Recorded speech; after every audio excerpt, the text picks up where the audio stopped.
Good afternoon and welcome back to the YouTube channel. So the day is finally here. I've checked my oil and my fluids.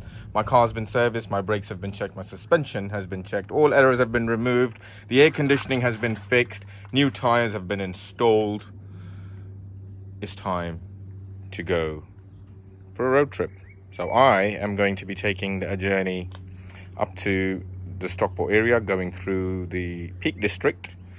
And yeah, so that means from down south I'm going to go up the M1 and then cut across on the Snake Pass, get into the Peak District, and then visit some family out there, and then drive back in the evening in the boring motorway route when there's no scenery to be seen. So I'll keep you posted on how the road trip goes and how the car performs. The route I chose to take in the end was not the Snake Pass, but actually the Woodhead Pass, and that means going up the M1 and getting off at junction 35A onto a road called the A616 towards Manchester, and then onto the Woodhead Pass, the A628. And the reason I chose this road is because it's also very scenic, very much safer, and a lot faster than the Snake Pass. It's time to fire it up.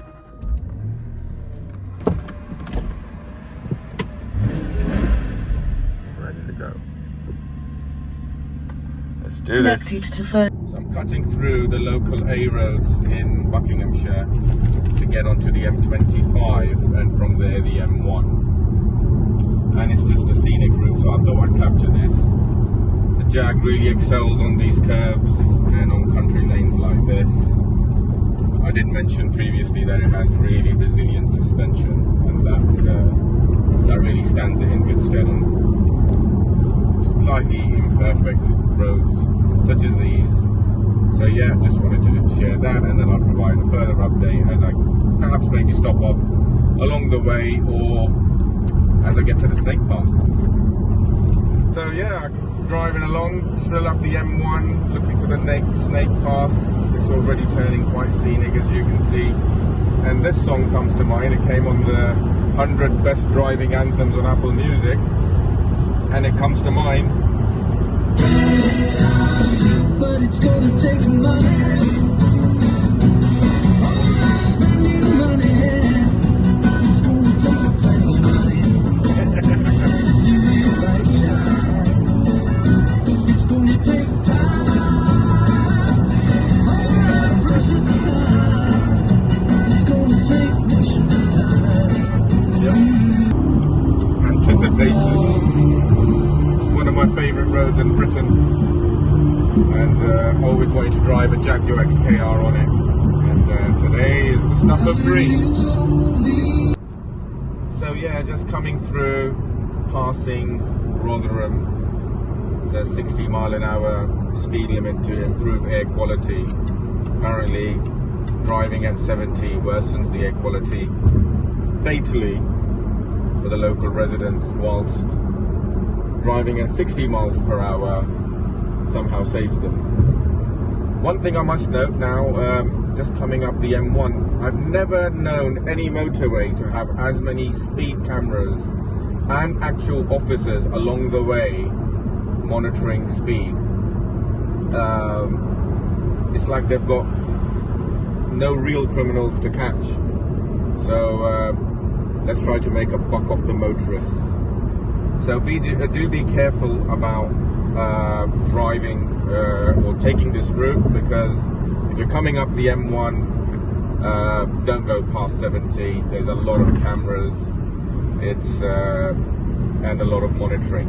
So, but the views are absolutely breathtaking. As soon as you start leaving, actually going past Birmingham, and going into the East Midlands, it really starts to get a lot nicer.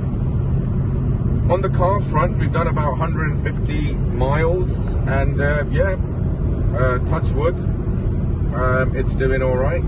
No warning lights, and I'm so glad I had the tires changed before this road trip, because the comfort is night and day as what it would have been.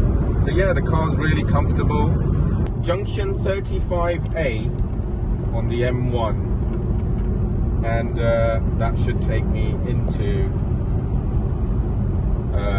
the road A616, which connects me into Manchester via the Peak District, is the route I've chosen. I'm sure there's other routes as well, perhaps better ones. If anybody does know of better routes, then please put that in the comments.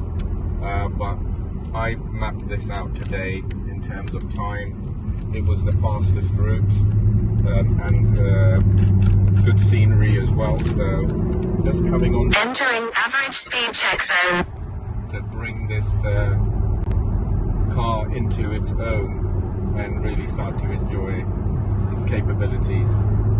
Get the CAT system to come to the full, along with this acceleration. And I think for this part, I'm going to shift it into sport and get my flappy pedals out.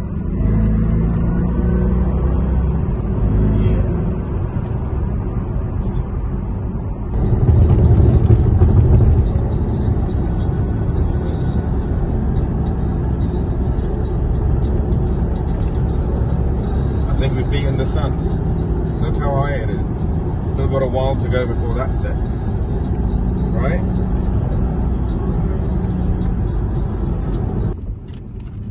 A628. Take a left. And get onto the A628. So M1, A616, and then A628. Stuff of motoring dreams. Here we go. Was it worth the journey? Absolutely. This is just getting started.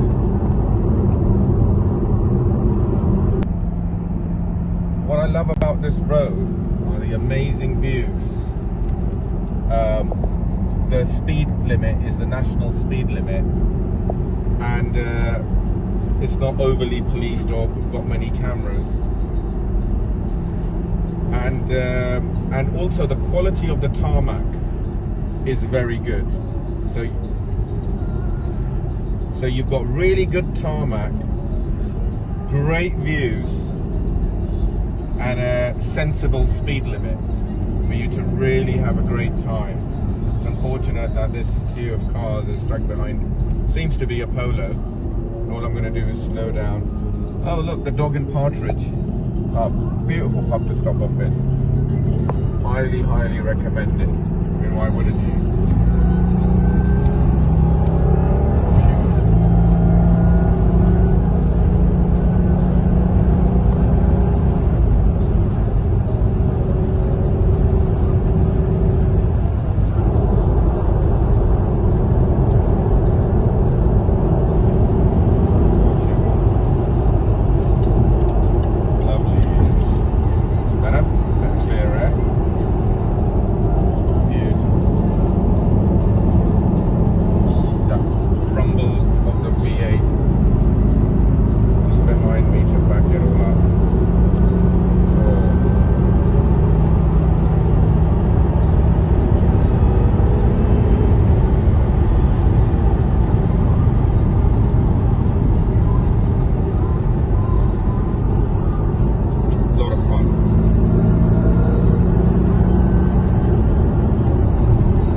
tick.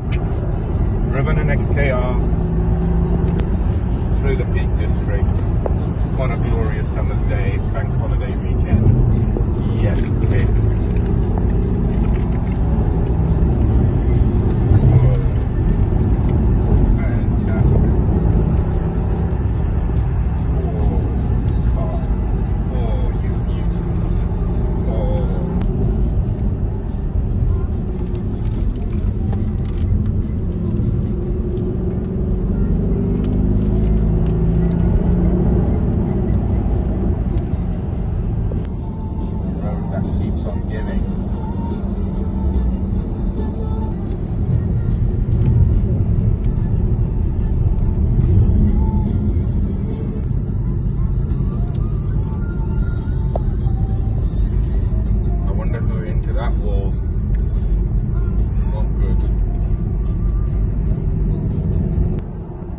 This road is, it just keeps going and it keeps getting better and better the more you drive along it. It's just amazing.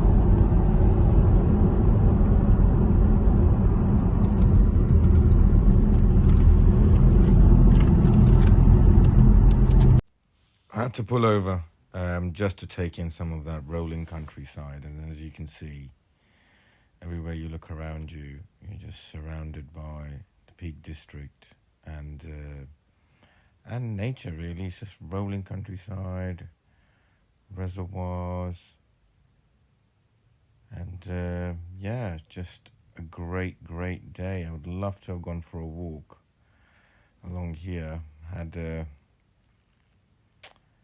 the public footpath not been closed, but alas, I still really liked it, and I just think that car just looks great in this backdrop. Driving it here today, I do feel really blessed, for sure.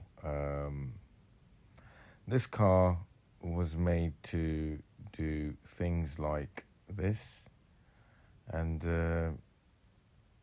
yeah, I think so far done about 175 miles, and it's just, the thing with this road is it just keeps going and it keeps getting better and better the more you drive along it. It's just amazing. And I've arrived in Manchester. 200 miles covered. Touch wood. The car didn't miss a beat.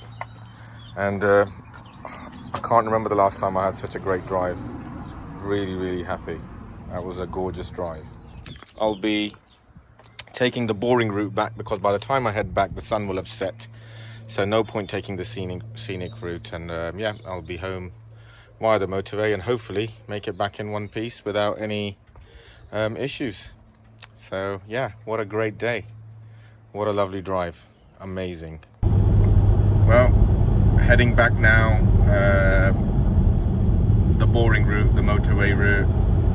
Car's done really well, seems solid, stable, no rattles, noises, and yeah, touch wood, just started on the return leg. It's dark, but so far nothing to report. No news is good news.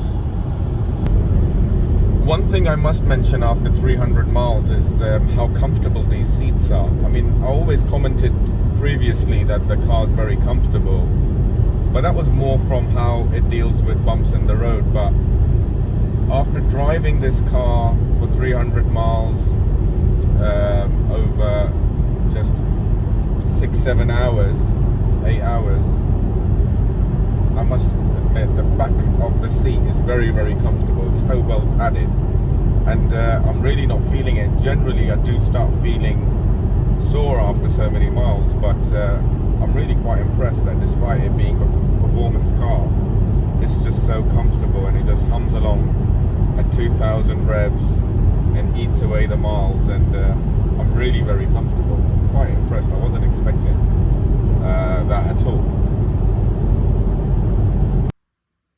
Well, 10 hours later, I'm back, 400-mile round trip, and yeah, I think I'm quite comfortable. No backache, no sore hamstrings, so it's good. I was very, very pleased with that, so good to be home. She's made it all right, and yeah, didn't miss a beat.